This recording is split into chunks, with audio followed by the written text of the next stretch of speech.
얼마 전에 한국의 그 한 케이블 TV에서 이런 실험을 한 적이 있었습니다. 그 여자분은 키가 175cm 정도 되는 아주 큰 키에 누가 봐도 정말 예쁘게 생겼다 싶은 그런 여자분이었고, 이 여자분하고 함께 데이트를 하는 남자가 한 키가 160, 165 그 정도 되는 아주 키가 작고, 우리가 봐도 외모가 그렇게 썩 준수하다라고 느껴지지 않는 그런 분하고 그 TV에서 가상으로 커플을 만들어서 이 두 사람을 시내에 이렇게 돌아다니게 했습니다. 그리고 이 커플을 사람들이 보고 뭐라고 얘기를 하나 하는 그것들을 인터뷰한 내용들을 이렇게 프로그램에서 내보낸 적이 있었는데요. 여러분, 어떤 결과가 나왔겠습니까? 한 100명 이상 되는 분들한테 그 커플들을 보여주고 이제 나중에 방송국 사람들이 가서 이렇게 인터뷰를 했습니다. 그런데 그 100명의 인터뷰한 분이 다 TV에 나온 건 아니고 그 중에 이제 많은 분들이 나왔는데 딱 한 분만, 여자분 한 분만 그 커플에 대해서 긍정적으로 평가를 내리고 나머지는 다 그 커플을 이상한 커플이다라고 평가를 했습니다. 이 한 분 여자분만 아니 두 사람이 사랑한다는데 우리가 뭐라고 할 말이 있겠습니까? 라고 얘기를 했고, 이 커플들을 보고 여자분들은 주로 어떻다라고 평가를 했냐면 뭐라고 했겠습니까? 저 남자 엄청나게 부자인가 보다고 여자분들은 주로 이렇게 평가를 했고요. 남자분들은 뭐라고 평가를 했겠습니까? 예? 예.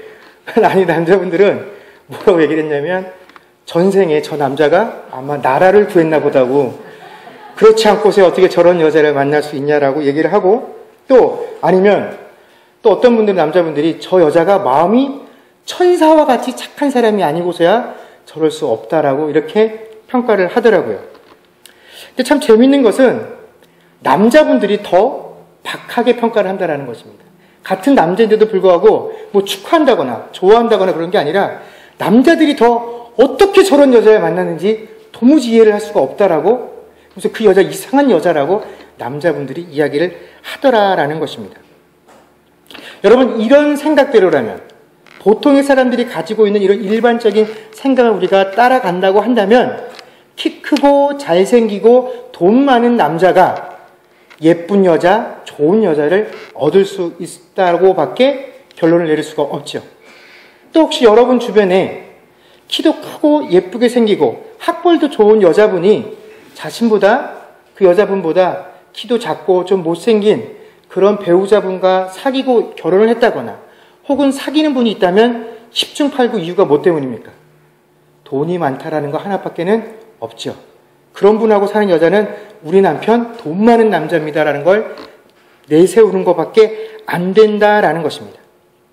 여러분, 간혹 우리가 TV나 잡지를 보면 그 유명한 연예인들이 나와서 인터뷰를 하는 장면들이 소개가 됩니다. 그때 이 사람들이 결혼을 안 했으면 빠지지 않고 등장하는 질문이 있죠. 뭡니까? 당신 이상형이 어떻게 되십니까? 라고 하는 질문입니다.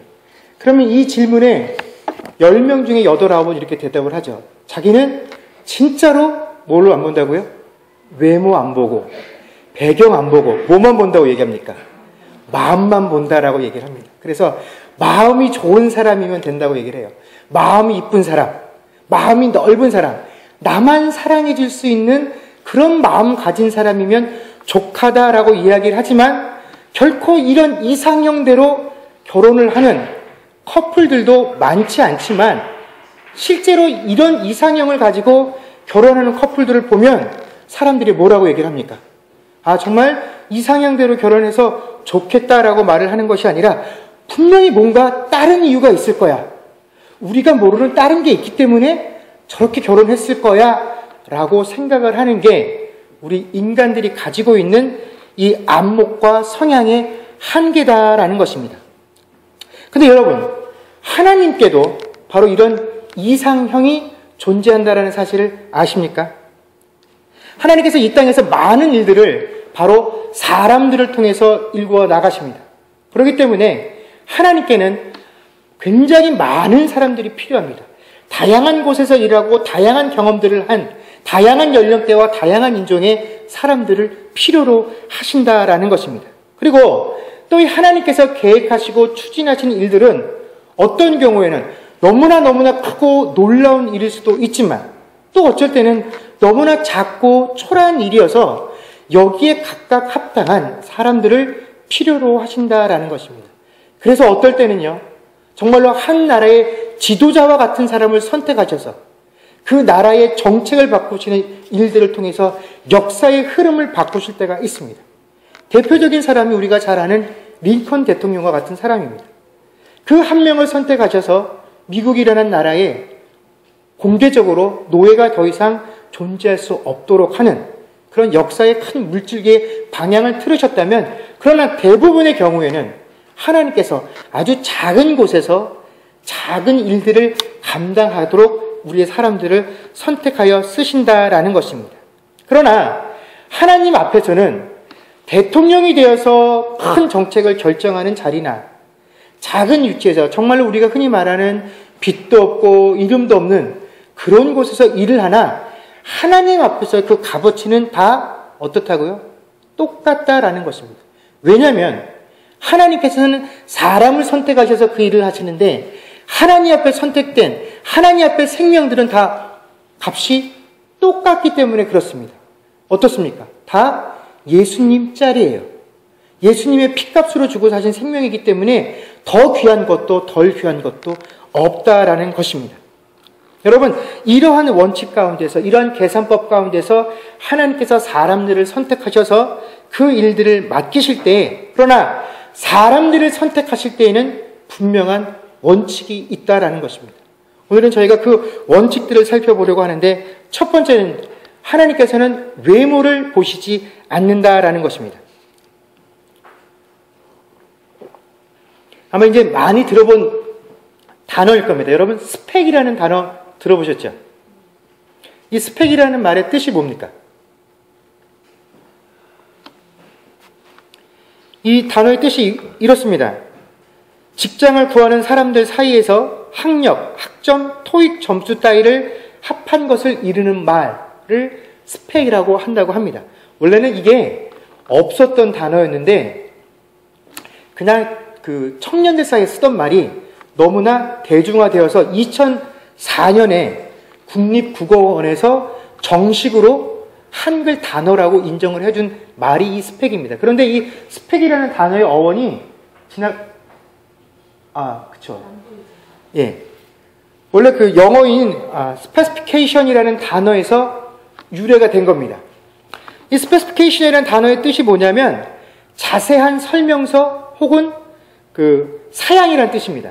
그래서 어떤 물건을 사면 이 물건의 그 설명서 있죠. 이 제품은 뭐 렌즈 크기가 얼마고 렌즈의 수명은 얼마고 뭐 이런 식으로 그 자세한 설명서와 사양이라는 뜻인데, 이제 나에 관한 설명서, 나의 사양을 나타내는 단어가 이 스펙이라는 단어입니다.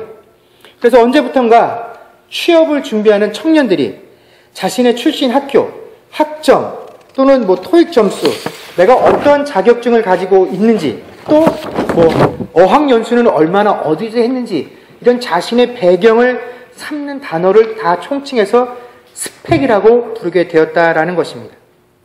참 재밌죠? 원래 존재하지도 않았던 단어가 사람들이 많이 쓰임을 통해서 하나의 단어로 자리매김을 하게 되었다라는 것입니다. 그만큼 무엇을 의미합니까?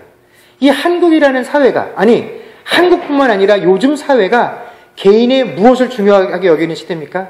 그 사람의 능력, 그 사람이 가지고 있는 외적인 조건을 굉장히 중요하게 여기는 그런 시대를 우리가 살고 있음을 단적으로 보여주는 예가 바로 이 스펙이라는 단어입니다. 그런데 하나님의 이상형은요, 이런 세상적인 것과는 전혀 반대라는 것입니다. 우리가 7절 말씀을 보면 여호와께서 사무엘에게 이르시되 그의 용모와 키를 보지 말라. 내가 이미 그를 버렸노라. 내가 보는 것은 사람과 같이 아니하니 사람은 외모를 보거니와 나 여호와는 중심을 보느니라 하시더라 라고 되어 있습니다. 하나님께서 이 사무엘을 이스라엘의 다음 때 왕을 뽑는 그 일을 수행시키기 위해서 베들레헴 이새라는 사람의 집으로 보내셨습니다. 그리고 이 사무엘은 이새에게 이유를 설명하지 않은 채 그의 아들들이 몇 명입니까? 물어보고 아들들을 다 자신의 앞으로 불러 모아달라라고 부탁을 했습니다. 그랬더니 어떻게 합니까? 이 이새가 자신의 막내 아들이었던 다윗을 제외한 나머지 7 아들을 불러서 이 사무엘 앞에 세웠습니다. 과연 하나님께서 이 사람들 중에 누구를 다음 때 이스라엘 왕으로 세울 것인지를 이 사무엘도 기대하면서 지켜보고 있지 않았겠습니까? 그런데 그 이새의 아들 중에서 첫 번째 아들이었던 엘리압이 등장하는 순간 사무엘이 더 이상 고민하지 않고 야, 바로 이 사람이 하나님께서 선택하신 왕이겠구나 하고 자기 마음으로 스스로 결정을 내렸다라는 것입니다. 왜 그랬냐면 이 엘리압이 가지고 있었던 외모와 체구가 누구라도 보면 다 감탄할 만한 그러한 외모와 풍채를 지니고 있었기 때문입니다. 6절 말씀에 보면 그들이 오매 사무엘이 엘리압을 보고 마음에 이르기를 여호와의 기름 부으실 자가 과연 주님 앞에 있도다 하였더니라고 생각할 만큼 이 엘리압의 풍기는 외모가 사람의 마음을 쏙 뺏어갈 수 있는 그런 외모였다라는 것입니다. 바로 옛날 어르신들이 그렇죠. 제가 클 때만 해도 덩치 크고 좀 살집이 있어야 어른들이 좋아하셨습니다. 뭐라고 그러면서요? 장군감이라고. 예, 바로 그런 것과 똑같은 이유였다라는 것입니다. 사무엘이 이렇게 엘리압을 보고 야, 이 사람이 정말 하나님이 정한 왕의 제목이다라고 생각했던 이유가 뭐냐면 그가 사울왕이 가지고 있었던 그런 분위기와 너무나 흡사했기 때문에 그렇습니다. 사무엘상 10장 23절에 보면 하나님께서 사무엘을 이스라엘의 처음 왕으로 뽑으실 때 그의 그 외모를 이렇게 설명을 하고 있습니다. 그들이 달려가서 거기서 그를 데려오매 그가 백성 중에 서니 다른 사람보다 어깨 위만큼 컸더라라고 되어 있습니다. 뭐냐면 키가 다른 사람보다 머리 하나가 더 있을 만큼 이 사울이 기골이 장대한 사람이었다라는 것입니다. 그런데 성경에서 표현하는 이런 외모는요, 우리가 지금 말하는 것처럼 단순하게 외모가 뛰어났다라는 의미를 표현하는 것이 아니라 그 이상의 의미를 포함하고 있습니다. 그가 자신에게 주어진 임무를 수행하는 데 필요한 외적인 조건과 그 다음에 그 임무를 수행하는 데 필요한 능력들을 두루 갖추었다는 의미가 바로 이 외적인 표현을 나타내는 말입니다. 여러분, 고대 사회에서는 지금과는 다르게 모든 걸 사람의 몸으로 다 감당을 해야 되죠.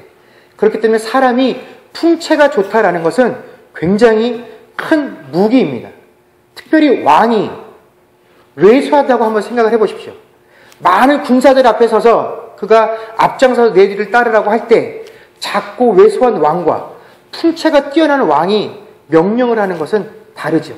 이것 자체가 매력이고 무기입니다.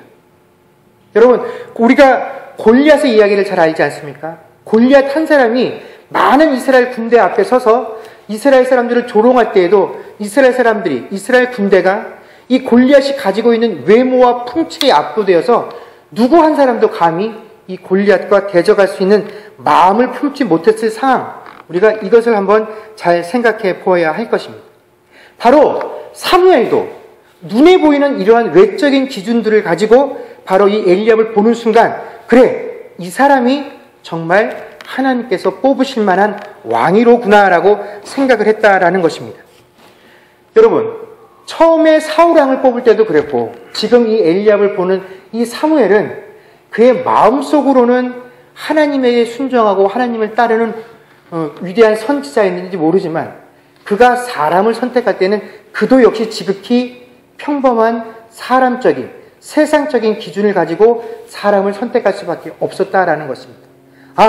이 사람이 이 일에 가장 합당하겠구나. 이 이유 때문에 여기에 적합하겠구나. 이 사람이야말로 왕답다라고 생각을 했다라는 것입니다.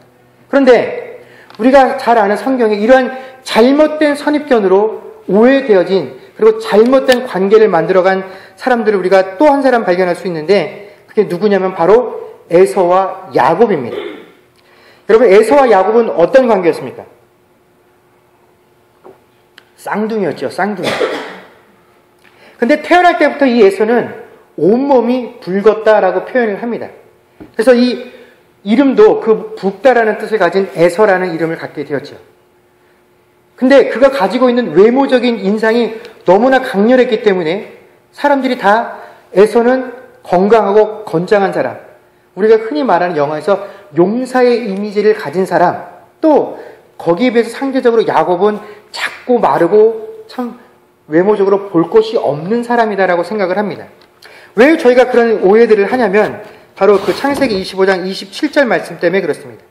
그 아이들이 장성함에 에서는 익숙한 사냥꾼이었으므로 들사람이 되고 야곱은 조용한 사람이었으므로 장막에 거주하니라는 이 표현 때문에 우리가 에서는 무락부락한 그런 남자, 상대적으로 야곱은 조용하고 또 성격도 차분한 그런 남자라고 생각을 하지만 여러분 결코 그렇지 않습니다. 두 사람이 쌍둥이였는데 여러분 외모적으로 얼마나 큰 차이가 날 수 있겠습니까?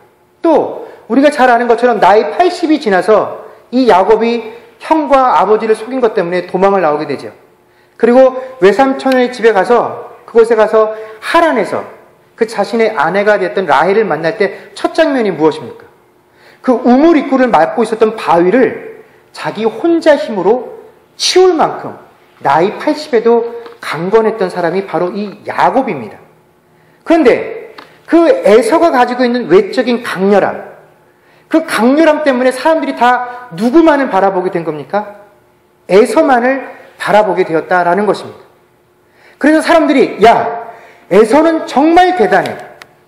에서밖에 없어. 다음에 족장이 될 사람은 당연히 에서지. 라고 부르게 되었다라는 것입니다. 그가 가지고 있는 외적인 특징 때문에. 그리고 이 외적인 특징에 눈이 빼앗기고 눈이 가려진 사람이 누구였습니까? 바로 아버지 이삭이었습니다. 그들이 복중에 있을 때부터 하나님께서 그들에게 주신 예언이 무엇이었습니까? 이 둘 중에 큰 자가 작은 자를 섬기게 될 것이었다라는 하나님의 신탁을 받았음에도 불구하고 이 아비는 장자 에서가 가지고 있는 외적인 그 특징에 눈이 취하고 눈이 멀어져서 하나님이 그들에게 주신 그 말씀의 귀를 닫아버리게 되었다라는 것입니다. 그 형제들에게 주신 하나님의 음성을 까맣게 잊고 살았다라는 것입니다. 여러분 오늘 본문에 나오는 사무엘조차도 바로 그러한 조건과 그런 기준을 따라서 하나님 앞에 적합한 사람이 바로 왕이 될 것이다라고 생각을 했다라는 것입니다. 그러나 하나님은 분명하게 말씀해 주신다라는 것입니다. 내가 이러한 것들을 가지고 내 사람을 뽑지 않겠다라는 것입니다. 여러분 이러한 기준들을 따라서 하나님께서 더 큰 일을 맡기시고 혹은 덜 중요한 일을 맡기시지도 않겠다라고 이야기를 해 주신다라는 것입니다. 여러분 그렇다면 하나님의 백성들은 과연 세상적으로 성공하는 것과 담을 쌓고 살아야 하느냐? 결코 그런 것은 아닙니다. 문제는 뭐냐면 하나님의 백성들이 이런 외적인 것들을 과연 어떠한 것으로 대하느냐, 그 자세가 중요하다라는 것입니다. 그런 태도에 대해서 하나님은 뭐라고 요구하시냐면 빌립보서 3장 7절과 8절 말씀을 통해서 이렇게 요구하고 계십니다. 그러나 무엇이든지 내게 유익한 것을 내가 그리스도를 위하여 다 해로 여길 뿐더러 또한 모든 것을 해로 여김은 내 주 그리스도 예수를 아는 지식이 가장 고상하기 때문이라. 내가 그를 위하여 모든 것을 잃어버리고 배설물로 여김은 그리스도를 얻고라고 되어 있습니다. 여러분 이 말은 누가 한 말입니까? 바로 사도 바울이 한 이야기입니다. 여러분 사도 바울은 지금 말로 아주 스펙이 뛰어난 인물이었습니다. 당시에 그는 유대인이었음에도 불구하고 태생적으로 로마의 시민권을 가지고 있었던 사람이었습니다. 또 유대인 중에서도 가장 유명한 랍비였던 가말리엘 밑에서 수학을 한 뛰어난 수재였습니다. 그러나 그런 그가 예수를 만나고 난 이후에는 그가 그동안 자랑스럽게 여겼던 그 모든 것들을 무엇으로 여긴다고 이제부터 배설물로 여긴다라고 표현을 했다라는 거예요. 더 이상 내 안에 담아둘 수 없는 것으로 여기고 내가 이것을 다 내어 버려버리겠다라고 이야기를 하고 있다라는 것입니다. 내가 더 이상은 그 세상적인 기준들, 세상의 사람들이 흠모하는 그것들로 인하여 시험에 드는 일이 없을 것이다라고 사도 바울이 고백을 하고 있다라는 것입니다. 여러분, 우리가 세상에서 성공하면 하나님께서도 분명 기뻐하실 것입니다. 그러나 우리가 성공하기 위해서 혹은 그 성공을 지키기 위해서 그 성공을 더욱더 크게 하기 위해서 하나님을 잃어버린다라고 한다면 여러분, 그 성공은 하나님 앞에서 아무런 유익이 되지 못하고 하나님을 영화롭게 할 수도 없으며 하나님을 기쁘시게 할 수도 없는 것이다 라는 사실을 우리가 알아야 한다라는 것입니다. 인생의 참된 가치는요, 그런 세상적인 기준과 내 외향적인 조건들을 채우고 늘려가는 것이 아니라 오직 예수 그리스도를 만나서 그분을 알아가는 것, 그것이 우리 인생 최고의 가치다라는 것입니다. 하나님께서는 그렇기 때문에 우리가 그 외적인 조건들을 갖추기 위해서 노력하고 애쓰는 것을 그렇게 기뻐하지 않으시고 그것을 보아서 내가 사람들을 선택하지 않겠다라고 말씀하신 것입니다. 여기 계신 많은 청년들, 우리 학생들, 여러분 열심히 공부하십시오. 여러분들이 세운 계획대로 이루어지는 은혜가 있기를 소망합니다. 그러나 여러분들이 열심히 해야 하는 이유는 그것이 여러분들에게 주어진 지금의 일이기 때문에 그렇습니다. 학생인 여러분들에게 여러분들의 삶을 평가할 수 있는 것이 학업이기 때문에 열심히 하라고 하는 것이지, 그것을 통해서 많은 것들을 얻을 수 있는 도구로 삼으라고 해서 결코 공부를 열심히 하라고 요구하는 것은 아니다라는 사실을 여러분들이 알아야 합니다. 그렇기 때문에 공부를 열심히 하는 그 상황 가운데서도 여러분이 결코 하나님을 놓쳐서는 안 된다라는 것입니다. 두 번째로 하나님께서 요구하시는 것은 바로 중심을 보신다라는 것입니다. 도대체 하나님께서 중요하게 여기시는 그 중심이라는 것이 도대체 무엇이겠습니까? 바로 하나님께서는 우리의 마음을 보신다라는 것입니다. 그렇다면 하나님께서 살피시는 도대체 그 중심이나 마음이 무엇이냐면, 사무엘이 사울 왕을 하나님께서 폐위시키실 때 왜 하나님께서 도대체 사울을 왕으로 뽑으셨던지 그 이유를 설명해 주시는 구절에서 알 수가 있습니다. 사무엘상 15장 17절입니다. 사무엘이 이르되 왕이 스스로 작게 여길 그때에 이스라엘 지파의 머리가 되지 아니하셨나이까? 여호와께서 왕에게 기름을 부어 이스라엘 왕으로 삼으시고라고 되어 있습니다. 사울이 어떨 때 하나님께서 그를 왕으로 세우셨다고요? 스스로를 작게 여길 때 그를 왕으로 선택해 주셨다라고 이야기를 합니다. 그가 왕이라고 사무엘의 입술을 통해서 부름받았을 때 그럴 수 없습니다. 저는 이스라엘 지파들 가운데서 가장 작은 지파 출신인 베냐민 지파 출신입니다. 그리고 그 베냐민 지파 가운데서도 가장 보잘것없는 집안의 후손이 바로 전데 제가 어떻게 그런 일을 감당할 수 있습니까? 라고 고백을 했다라는 것입니다. 그런데 하나님께서는요, 바로 내가 스스로 작다고 여기는 그런 고백이에 바로 기름을 부어주시고 하나님의 일을 감당하는 자로 권위를 부여해 주신다라는 것입니다. 오늘 본문에 등장하는 바로 다윗이 그랬습니다. 무슨 이유 때문인지는 모르겠습니다. 그런데 이스라엘의 가장 위대한 선지자 사무엘이 와서 아들들을 좀 불러달라고 요구를 했습니다. 그런데 그 이새가요, 나머지 7 형제들은 다 불러서 세워놨는데 다윗은 부르지 않았습니다. 아버지 이새의 마음속에도 이 7명의 아들들은 어디에 내어놓아도 부끄럽지 않은 아들들이었습니다. 무엇라도 하나 자랑할 것이 있는 아들들이었는데, 아버지 자기가 생각해도 이 우리 다윗은 너무나 부족하고 보잘것없는 존재였습니다. 집안에 양치는 일을 맡기는 것이 딱 어울리는 아이였습니다. 다윗은 어땠습니까? 다윗 스스로도 그것을 당연하다라고 마땅하다라고 여겼습니다. 형들이 다 불려서 아버지께로 끌려갈 때에도 다윗은 묵묵히 그에게 주어진 일들을 감당하고 있었다라는 것입니다. 그러나 사실 다윗은요, 우리가 생각하는 것처럼 이런 대접을 받을 만큼 작거나 보잘것없는 존재가 결코 아니었습니다. 사무엘상 17장 34절에서 35절에 보면 다윗이 이러한 고백을 하고 있습니다.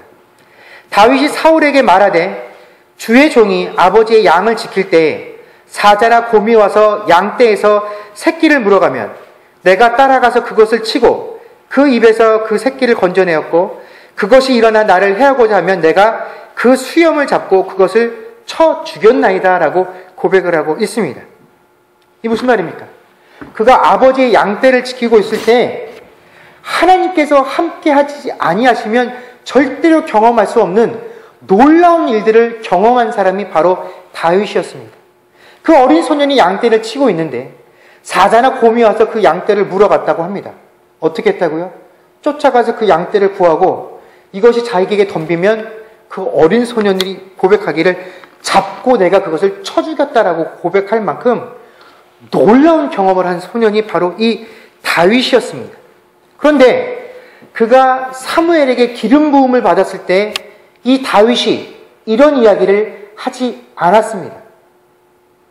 그 형들이 도대체 다윗이 뭐 볼 게 있어서 우리들을 다 제쳐놓고 저 어린 다윗이 집에서 고작 양떼나 치던 저 아이가 다음 때에 이스라엘의 왕이 된단 말인가 하는 눈초리로 그를 쳐다보고 있을 때조차도 다윗은 그것을 이야기하지 않았습니다. 왜 그렇습니까? 이게 내 능력으로 된 것이 아니라 누가 하셨기 때문에? 하나님이 하셨기 때문에 자랑할 일이 못 되었다라는 것입니다. 그냥 그 일을 경험한 것을 내 안에 하나님을 향한 내 믿음으로 고이 간직하고 있었다라는 것입니다. 그런데 이 이야기를 다윗이 언제 고백을 합니까? 바로 이 골리앗과의 전쟁터로 나갈 때 비로소 고백을 한다라는 것입니다. 아무도 골리앗이 두려워서 전쟁터에 나가지 못할 때 내가 나가서 싸우겠습니다. 그러나 사울왕이 이것을 말리죠. 너같이 어린 소년이 어떻게 저런 골리앗을 상대할 수 있겠냐라고 물었을 때 내가 나갈 수밖에 없는 이유, 그 이유를 설명하면서 바로 이렇게 고백을 했다라는 것입니다. 여러분, 다윗은요, 내가 엄청난 일을 경험했다라는 사실에 들뜨지 않았습니다. 그냥 내가 한 일을 감당했다라는 것에 대해서 만족할 줄 아는 자족의 이 만족감들이 있었다라는 것입니다. 이 자족할 줄 아는 겸손함이 있었다라는 것입니다. 여러분, 우리가 이런 이야기를 들으면서 또 이 다윗과 비교할 수 있는 대상이 등장하게 됩니다. 누굽니까? 바로 꿈쟁이 요셉입니다. 그는 하나님께서 그에게 주신 이른바 그 꿈을 꾸고 나서 막 나서서 자랑할 수 있는 요거까지는 하지 않았다라고 우리가 생각을 하지만 어떻습니까? 입술이 근질거려서 도무지 참을 수가 없었어요. 그래서 은연중에 내가 이러한 비전을 받았다고, 하나님이 나에게 이러한 미래를 주셨다라고 그 형들에게 이야기를 해 주었다라는 것입니다. 여러분, 그런데 우리들의 신앙이 이 다윗과 같이 하나님이 내게 주신 그 놀라운 은혜와 체험을 고이 간직해 두고 자족하는 겸손함이 아니라 다 이 요셉과 같은 호들갑을 떠는 신앙들을 더 좋아한다라는 것입니다. 내가 채색 옷을 받았어. 내가 누군가를 통해서 이런 공급함을 받았어. 하나님이 내게 이런 비전을 주셨어. 이것을 내 입술로 가지고 도무지 드러내지 않으면 만족하지 못하는 그런 신앙생활들을 우리가 하면서 산다라는 것입니다. 아닌 것 같으면서 내가 지금까지 해온 일들을 끊임없이 자랑하고 반복을 합니다. 내가 지금도 어떠한 것을 공급받고 있다고 끊임없이 자랑들을 하고 있습니다. 여러분, 그러나 하나님께서 찾으시는 사람은 바로 내 안에 하나님으로 인하여 스스로 자족하는 이 겸손한 마음들을 가지고 있는 자들을 찾으신다라는 것입니다. 여러분, 이것이 되지 못하는 사람은요, 하나님께서 그를 쳐서 이 순종하고 만족해야 할 줄 아는 그 겸손의 자리에까지 끌어내신 후에야 비로소 하나님께서 일을 맡기신다라는 것입니다. 요셉이 그렇지 않았습니다.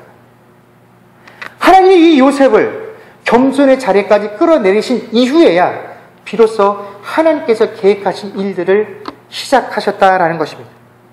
고린도후서 12장 9절의 말씀에 보면 사도 바울이 이렇게 고백을 하고 있습니다. 나에게 이르시기를 내 은혜가 내게 족하도다. 이는 내 능력이 약한 데서 온전하여 짐이라 하신지라. 그러므로 도리어 크게 기뻐함으로 나의 여러 약한 것들에 대하여 자랑하리니 이는 그리스도의 능력이 내게 머물게 하려 함이라. 아멘. 여러분, 하나님의 이상형은요, 우리가 가진 바 우리의 재능과 우리의 능력이 풍성한 사람이 아니라 우리가 연약하고 우리의 마음속에 빈 자리가 많아서 하나님이 그 안에 더욱더 많이 채워질 수 있는 사람, 바로 그 사람이 하나님의 이상형이다라는 것입니다. 왜냐면요, 주의 능력의 특징은 바로 우리가 연약하면 연약할수록 더욱더 크게 드러나는 그러한 특징이 있기 때문에 그렇다라는 것입니다. 그래서 사도 바울이 지금 자신의 이 연약한 상황 때문에 더욱더 기뻐하고 자랑한다라고 이야기하는 것입니다. 다른 사람들이 보면 자신이 가지고 있는 이 육신의 연약함들을 보면서 야, 네가 하나님의 일을 한다고 하는데 하나님이 너에게 건강도 허락해 주시지 아니하더냐? 또 네가 하나님의 복음을 전한다고 그렇게 애쓰고 수고하는데 그 결과가 겨우 로마의 감옥에 갇혀 있는 것이냐? 라고 내 상황과 처지를 바라보면서 비난하고 조롱했지만, 그러나 그는 뭐라고 이야기합니까? 그래, 그래서 나는 기쁘다. 왜냐하면 나는 이렇게 연약하기에 내 안에서 하나님이 더욱더 크게 역사하실 수 있기 때문에, 내 안에 하나님이 더욱더 풍성하게 자리 잡을 수 있기 때문에 나는 더욱더 기쁘고 즐겁다라고 고백할 수 있었다라는 것입니다. 여러분, 이제 말씀을 맺겠습니다. 하나님의 백성들의 진정한 능력은 바로 하나님이 기름 부어 주실 때부터 시작이 되어지는 것입니다. 그런데요, 그 기름 부음의 조건은 결코 우리가 가지고 있는 조건 때문에, 우리가 가지고 있는 능력 때문에 이루어지는 것이 아니라 바로 우리의 마음에 달려 있다라는 것입니다. 그런데 그 마음이라는 것도 난 할 수 있어, 그런 마음이 아니라 하나님, 전 할 수 없습니다. 제 상황과 형편을 아시지 않습니까? 하나님이 해주시지 아니하시면 저는 아무것도 할 수 없습니다라고 말하고 고백하는 이 겸손이 바로 하나님이 우리에게 기름 부어주시는 바로 그 유일한 조건임을 우리가 믿고 따를 수 있기를 소망합니다. 여러분, 이 마음만 하나님 뜻에 합당하다고 한다면 우리가 어떠한 상황 가운데에서, 어떠한 곳에서, 세상 사람들이 역수히 여기는 그 어떠한 조건에 처해 있다고 할지라도 하나님께서 우리를 불러서 가장 그 영광스러운 자리 앞에 세우시고 그 원수들 앞에서 우리의 머리에 기름을 부어 우리를 왕으로 세워주시는 그런 놀라운 역사가 우리의 삶 가운데 일어날 줄로 믿습니다. 기도하겠습니다.